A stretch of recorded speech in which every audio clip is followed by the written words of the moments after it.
Is breaking news చూస్తున్నాం మనం. పశ్చిమాసియాలో యుద్ధ కల్లోలం తీవ్ర స్థాయిలోనే కొనసాగుతూనే ఉంది.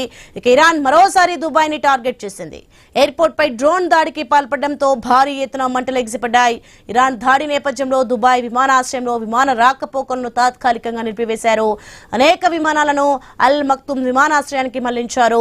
అయితే ఎలాంటి ప్రాణ నష్టం జరగలేదని అధికారులు వెల్లడించారు.